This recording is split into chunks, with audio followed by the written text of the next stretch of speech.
Hello everyone, good afternoon. कैसे हैं आप सब और आप सबकी स्टडी कैसी चल रही है। First of all happy Janmashtami to all of you.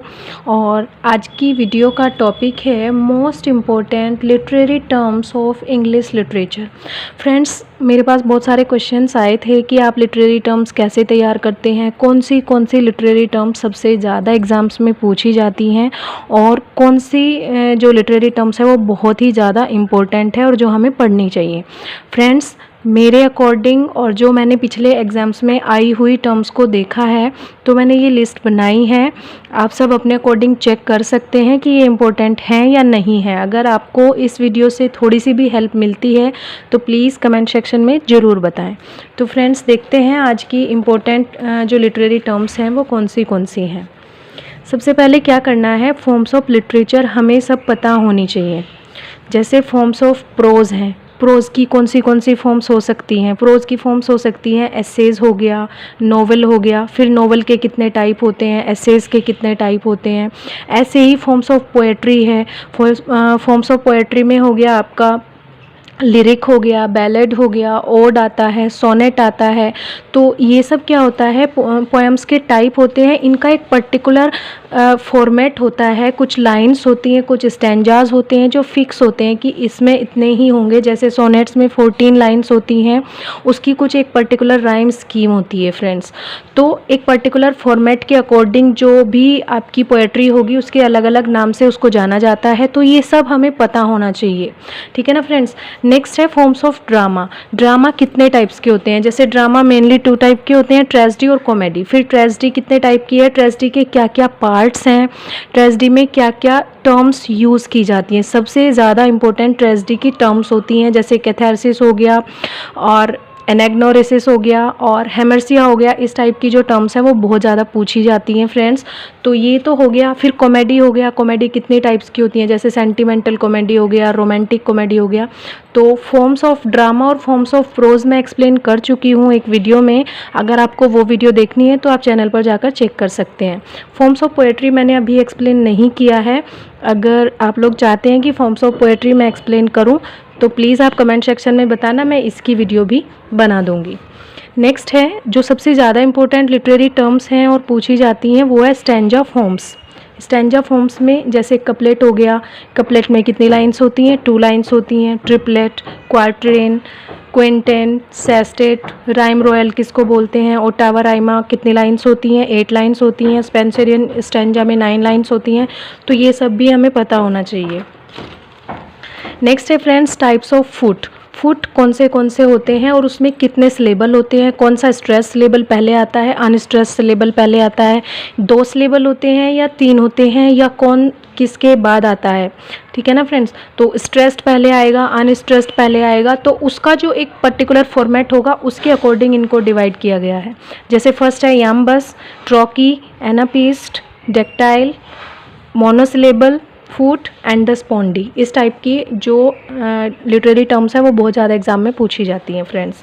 Next है type of meter. Type of meter कौन से होते हैं, जैसे मोनोमीटर हो गया, डायमीटर हो गया, ट्राईमीटर हो गया। कितने सिलेबल एक लाइन में कितने सिलेबल होते हैं उसके अकॉर्डिंग मीटर सेट हो जाते हैं। टेट्रामीटर हो गया, पेंटामीटर कौन सा होता है, हेक्सामीटर कौन सा होता है, हेप्टामीटर कौन सा होता है और ऑक्टामीटर कौन सा होता है। ये सब हमें पता होना चाहिए फ्रेंड्स। इसमें मैं एक्सप्लेन नहीं करूँगी कि कौन से क्या है, लेकिन सिर्फ इतना बता रही हूँ कि कौन सी लिटरेरी टर्म्स हमें पढ़ना बहुत ज़रूरी है। नेक्स्ट है टाइप ऑफ राइम। राइम कितने टाइप के होते हैं, जैसे एंड राइम है, इंटरनल राइम है, मैस्कुलिन राइम किसको बोलते हैं, फेमिनिन राइम किसको बोलते हैं, परफेक्ट राइम किसको बोलते हैं और स्लेंट राइम किसको बोलते हैं। ये सब टर्म्स हमें पता होनी चाहिए और इनका सबका डिफरेंस भी हमें पता होना चाहिए कि कौन एक दूसरे से किस तरीके से डिफरेंट है। नेक्स्ट है इम्पोर्टेंट लिटरेरी ग्रुप्स। कुछ राइटर्स मिलकर एक ग्रुप बना लेते हैं और उनके 3 या 4 या 5 जितने भी होते हैं राइटर्स, उनको मिलाकर एक ग्रुप बना दिया जाता है according to age, according to their literary talent. तो उसके अकॉर्डिंग उनको एक पर्टिकुलर ग्रुप में रख लिया जाता है, तो उस पर्टिकुलर ग्रुप को एक नाम से जाना जाता है और उसकी एक क्वालिटी होती है, तो वो हमें पता होनी चाहिए। जैसे मेटाफिजिकल पोएट्स कौन कौन थे, किस एज में थे, उनकी क्या क्या क्वालिटीज़ थी, उनके इम्पोर्टेंट वर्क्स क्या क्या थे। यूनिवर्सिटी विट्स कौन कौन थे, प्री रेफेल्टीज ग्रुप में कौन कौन आता है, लेक पोएट्स कौन थे, ब्लूम्सबेरी ग्रुप में कौन कौन राइटर्स आते हैं, तो ये सब ग्रुप्स हमें पता होने चाहिए। नेक्स्ट है इम्पोर्टेंट लिटरेरी मूवमेंट्स। बहुत सारे लिटरेरी मूवमेंट्स जो हैं वो लिटरेचर में, इंग्लिश लिटरेचर में टाइम पर होते रहे हैं, तो उन लिटरेरी मूवमेंट्स के बारे में भी हमें पता होना चाहिए कि वो लिटरेरी मूवमेंट्स किसने चलाए थे, किस बारे में थे और उनका क्या क्या कॉन्सिक्वेंसेस रहे थे। जैसे ऑक्सफोर्ड मूवमेंट हो गया, एस्थेटिक मूवमेंट हो गया, रोमांटिक मूवमेंट है या उसको रोमांटिसिज्म भी आज आप बोल सकते हैं, रेनेसां हो गया, रिफॉर्मेशन हो गया, न्यू क्लासिसिज्म हो गया, modernism, post modernism, impressionism, expressionism और सरेलिज्म। फ्रेंड्स, ये सबसे ज़्यादा इम्पोर्टेंट है। ये सारे जो टर्म्स हैं यहाँ पर जो मेंशन की हुई हैं मैंने, ये सबसे ज़्यादा इम्पोर्टेंट है हमारे लिए। नेक्स्ट कुछ और बची हैं, वो भी शेयर करती हूँ। ये देखिए, important poetic forms terms invented by authors. कुछ चीज़ें ऑथर्स के द्वारा इन्वेंट कर दी जाती हैं या कुछ पोएटिक फॉर्म्स जो अलग से होती हैं। जैसे हाइकू हो गया, कौन सी पोएम को हाइकू बोला जाता है, लिमरिक कौन सी पोएम होती है, ओटावा राइमा किसको बोलते हैं, और सेस्टिना क्या होता है, विलेनाइल क्या होता है। उसके बाद हमें क्रिटिसिज्म के बारे में पढ़ना बहुत ज़रूरी है। क्रिटिसिज्म क्या था, न्यू क्रिटिसिज्म क्या था, क्रिटिसिज्म के टाइप कौन से थे और इनको फॉलो करने वाले राइटर्स कौन कौन थे, तो ये सब हमें पता होना चाहिए।